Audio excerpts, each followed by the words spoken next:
Let me say something that might completely change how you approach love, success, and fulfillment. Attraction is not about what you do, it's about who you are being. You don't attract what you want, you attract what you are ready to hold. A mentor taught me this. And this is where so many women get stuck. They're doing all the quote right things. They're reading the books, saying the affirmations, learning the strategies they've been taught, following the rules, working on themselves endlessly, but they're still not living the life they desire. Because desire doesn't respond to tactics, it responds to identity, how you identify. In today's episode, I'm going to be talking about becoming the woman who naturally has what she desires, not because she chased it, but because she embodied the capacity for it. If you've ever felt like you're doing all the work, but the results aren't matching the effort, this episode is for you. Stay tuned. We're going to dig in. Welcome to the Secret Formula of Femininity for women who want to live a more feminine, fun, and fabulous life. I'm Dr. Nicole Monteiro, your host on this weekly journey to unlocking your inner radiance, nurturing fulfilling relationships, and becoming the best version of yourself. Welcome back to the Secret Formula of Femininity. I'm Dr. Nicole, your host and guide on this journey to tapping into your feminine essence. And as you know, I'm a psychologist, wife, mother, professor, coach, but more importantly, a woman who has had to learn this lesson the long way. This episode is not about manifestation hacks, dating strategy, the latest relationship communication strategy. It's not about hustle or control. It's about identity. Because the woman who has what she desires thinks differently, moves differently, chooses differently, and regulates herself differently than the woman who's trying to get it or chasing it. And until that shift happens, no amount of tactics will feel sustainable to you. Let me explain. There was actually a season in my life where I was very focused on doing everything right. I was like that straight A student of life. I was self aware, educated, emotionally literate, accomplished, and yet there was a subtle tension in me. I was trying to arrive somewhere. That's what it felt like. Trying to get the peace, the ease, the fulfillment, all those things that you hear about and know that you want. And one day, I actually caught myself just asking a quiet but honest question. Why does it still feel like I'm auditioning for the life I want? Why are those inner feelings that I knew I wanted? Why do they feel elusive to me? That's when it hit me. I was not embodying the woman who has those things. I was still operating from the identity of the woman who's seeking, or more importantly, who's chasing. And those two identities attract very different experiences. Let me tell you, you cannot out strategy an identity mismatch. And that was what I had to realize myself and so many of the women I work with. Let's break this down. Tactics are things like what do you say? What do you do? What strategies do you use? Identity, on the other hand, is how do you regulate stress? What do you tolerate? What feels normal to your nervous system? What do you believe you're worthy of receiving? This is key. Your belief system. That's going deeper into your mindset. So many of us are trying tactics, but we really haven't even understood what our identity is. What is our belief about ourselves? Research in psychology consistently shows that behavior change is most sustainable when it aligns with identity, not when it fights against it. That's why we have something called the stages of change model, and we do something called motivational interviewing, where before we try to help someone establish goals, set goals, start working towards goals, we have to get a sense of where they are in terms of actually wanting to make those changes. Because you might, on one hand, say, oh, I want X, Y, and Z. But if you haven't dug deeper within to see what is your motivation, how you identify, what you believe, are there any conflicting feelings about the goals that you're trying to set? If you don't do that, then you're just going to be putting things on paper and chasing them, but you don't have the mindset, or better yet, the identity to actually embody and attract those things. This is why you can know better and still choose differently. You can want something and still sabotage it. You can desire love, but feel uncomfortable receiving it. It's because your nervous system is loyal to what feels familiar, not what sounds good. And more than that, your unconscious mind is holding on to beliefs, to patterns, to familiar ways of seeing yourself and seeing the world that if those aren't addressed, then you're just going to be doing things, but the inner self is going to be working against what you're doing. So your autonomic nervous system and the unconscious mind are controlling much more than what we just say on the surface. Your life is a reflection of what feels normal to you, not what you say you want. And sometimes what feels normal is based on years of conditioning, what we believe that we haven't explicitly said or named, and the level of normal that our bodies are trying to return to, even if it's not healthy for us. Let's contrast these two identities, the woman who has versus the woman who wants. The woman who wants does things like she rushes, she over explains, she tries to prove, she forces timing a lot of times, and she tolerates crumbs, and she feels anxious in stillness. The woman who has, on the other hand, moves with discernment. She allows things to unfold rather than rushes timing. She doesn't audition for belonging, aka, she's not proving. She trusts her own timing. She expects reciprocity, not just the leftovers. She feels safe in calm versus uneasy in it. This isn't about arrogance, it's about internal safety. The woman who has doesn't chase, she chooses. And her body allows her to do that. Her unconscious mind allows her to do that. And the things she tells herself all align with that, therefore, creating the identity of the woman who has. So, the key, if you haven't already figured it out, is working on those beliefs, that identity, what your body is carrying before you set the specific goals and all the things on the surface that you're saying you want and that you're trying to chase. It's that deeper foundational work that's going to help you become the woman who has. Here's the part that many people miss: attraction, whether it's romantic, professional, energetic, is heavily influenced by how we regulate our nervous systems. That's how we operate. That is the first learning of being that we had when we were infants, when we were first coming out of the womb, when we were first in the world. We interacted with the world through our nervous system. That was our first system of knowing. Therefore, we carry how we regulate or have learned to regulate ourselves into adulthood. A regulated woman is present. She listens deeply. She responds instead of reacts. And she doesn't lead with urgency. And this is so hard. I had to learn this the hard way. And reacting and responding with urgency was making me respond to other people's problems as if they were my crises. So people could call on me at any time. My heart would be racing. I would be up and ready to rescue them. That was me not being regulated and not being comfortable letting other people handle their discomfort. A regulated woman feels grounded in herself. She soon learns that urgency repels what she wants.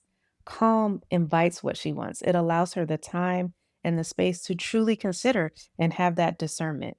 This is why desperation, even when it's subtle, pushes desire away. So if you're too desperate, if you're too wanting, if you're too thinking something is urgent, energetically and subconsciously, you're going to push that thing away.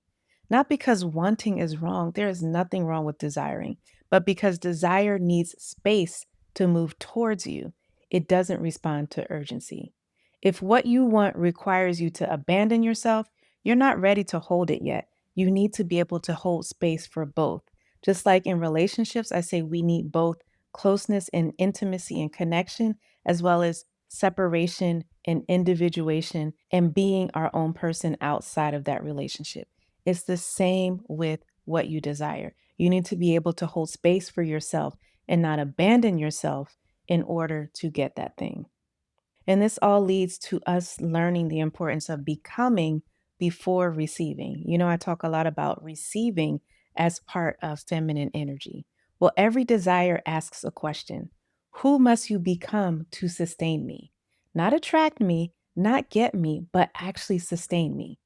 Healthy love, for example, requires emotional regulation, boundaries, communication skills, tolerance for intimacy. Ease requires rest, patience, nervous system safety. Abundance requires receptivity, trust, and non attachment to outcomes. Let me say that again. In order to draw in abundance, you have to learn to let go of such an attachment to the outcome.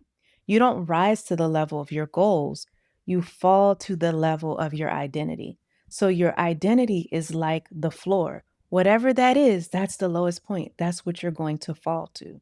So that's why you have to work to raising the level of your identity to be able to sustain what it is that you want. Again, we're not just talking about getting it, having it for a moment, but how do you sustain it? It's like when people say, it's not about the wedding. The wedding can be beautiful. How can you sustain the relationship? Wanting is not the same as being ready. Being ready is what's required to sustain. So let's talk about how femininity shifts identity. Femininity, again, is not about passivity. It's about being receptive, being open to receiving. It's about embodiment. You can't have true femininity if your body is working against you. It's about presence, discernment, and timing. Feminine identity says, I don't need to force what aligns.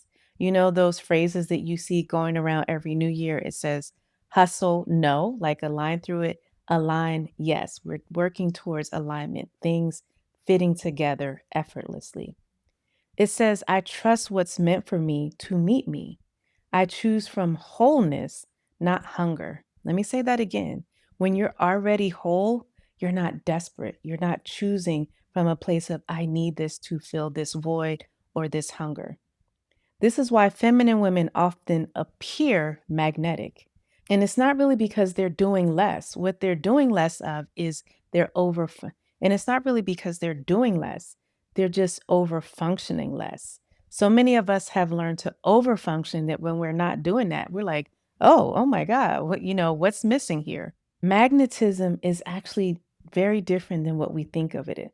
Magnetism is calm confidence embodied, not effort perfected.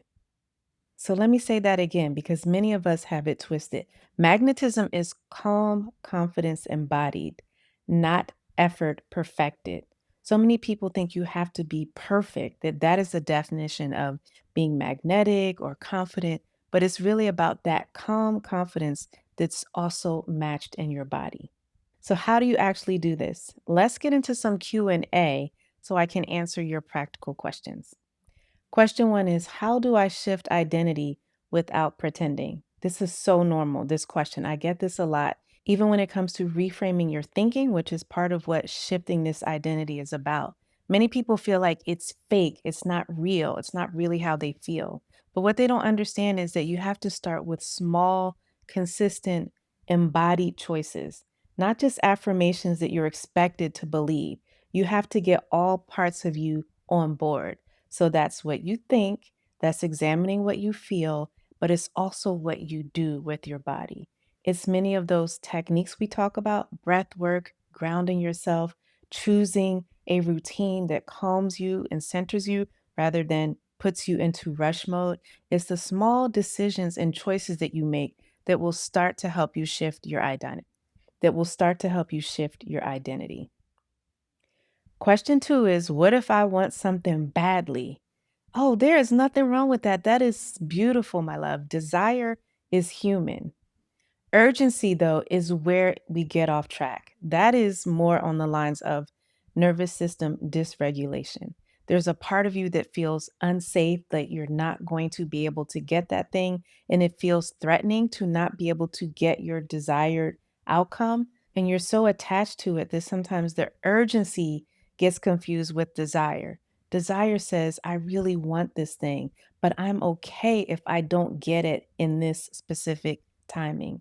Urgency says that I'm being threatened if I don't get it right now. And those are two different mindsets. So think about it like this. Desire is beautiful, it's sweet, it's part of being human. Urgency, on the other hand, requires us to look at why we make things seem like they're a crisis and why we're confusing that with desire. Question three is, can I still take action? Yes, I get this so much when it comes to femininity and feminine energy. It's like, oh, am I supposed to just sit back and relax and things come to me? No, that's not how it works. You can absolutely still take action, but you have to understand that action flows from identity, not anxiety. It's the same way that we're distinguishing desire from urgency. You have to understand the difference between identity and anxiety. Anxiety comes from that dysregulated part of us. Now, there's a part of anxiety that helps to protect us. It's part of how we evolve to understand when there's danger. The problem is when it goes off the rails. That's where we get anxiety that is just totally crippling and overwhelming. And when we're in that state, we are misreading normal situations as overly dangerous. And so, without getting into all of the clinical aspects of that, when we're talking about having actions flow from identity versus anxiety, when things flow from identity, we give ourselves a chance to pause, to step back, to not have to, again, react immediately. Anxiety says, this is a crisis, like everything else around me is a crisis. So I have to respond immediately. Identity says, let me think about that a little bit. Question four is, why do I attract the same patterns? This is great. Put simply, it's because identity creates familiarity. We end up repeating what feels familiar. We always want, just think about it like this, our bodies, our minds, our emotions, we're looking for what feels familiar or homeostasis. We want to go back to our baseline. So you have to change the internal baseline so that the pattern changes. That takes recognition, that takes being able to be aware of it, be able to name it, and being able to match what you do with the identity you are trying to change. So let's think about it like this: you attract what you think and what you believe. So when you change what you believe, what you think, how you act, then you will change what you attract.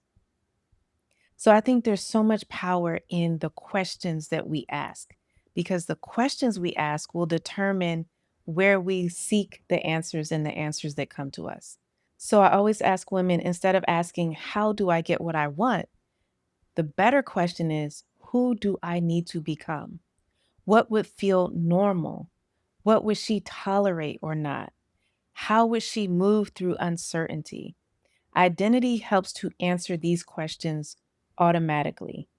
Moving through uncertainty is one of the key aspects of a woman who has become someone who gets what she desires. See, most of us fear uncertainty. Therefore, we want to be in very binary, good, bad, black, white. It's hard for us to see the nuance or to sit with the discomfort. When you're able to move through uncertainty, you're in a place where you don't have to know all of the answers right away in order to feel confident and feel at ease within yourself. This is a skill that is so underrated, learning to sit with uncertainty. I guarantee you, the more you practice this, the more you're comfortable, the more you can master this, the easier it will be for you to become the woman who already has what she desires. Identity helps to answer these questions automatically. So when you shift your identity, you shift that internal baseline. That is where you actually feel like the woman who has what she desires. And I find that women who are really on that cusp, they're on the edge of moving from one identity to the other, they have some key things in common. One is they're not looking for more tactics or strategies. That kind of thing starts to bore them. They've read the books, they've been involved in the discussions, they've consumed all the content. They are feeling restless about more tactics, more, this is what you do.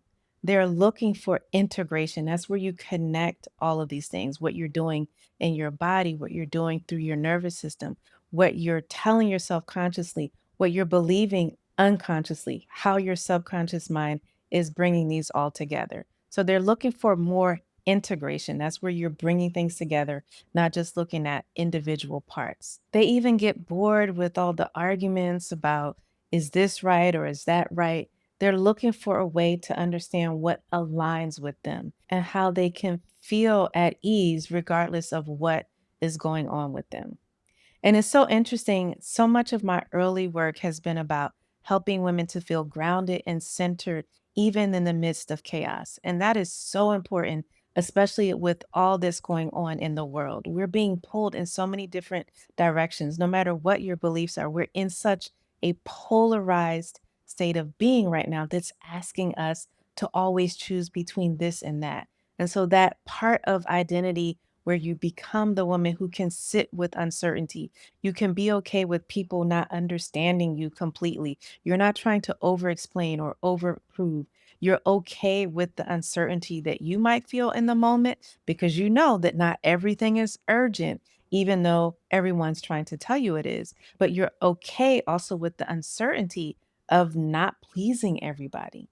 Because part of what people pleasing is driven by is the certainty that we'll be validated for it, that we'll feel good because we've done what those people that we're looking for validation from wanted us to do. So that key piece of becoming the woman who easily attracts what she desires is being able to sit with the discomfort. That is key.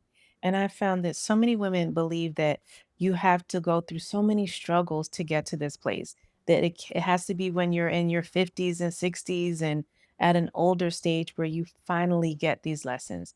But what I'm finding is that younger women are able to grasp this when they come into contact with truly feminine women who are at ease with themselves, older feminine women. They're ready to take in and absorb all of that energy and all of those lessons. So no, you do not have to go through all kinds of hardships in order to arrive there. There's no time frame. What it really is the readiness that you have, the awareness and the openness to shifting your identity, no matter where you're starting from and no matter what age you're at.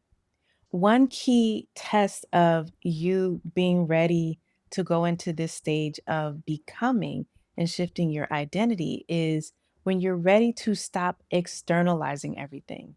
By externalizing everything, I mean you're ready to stop blaming everybody else. You're ready to stop looking for a villain or, on the other hand, a savior.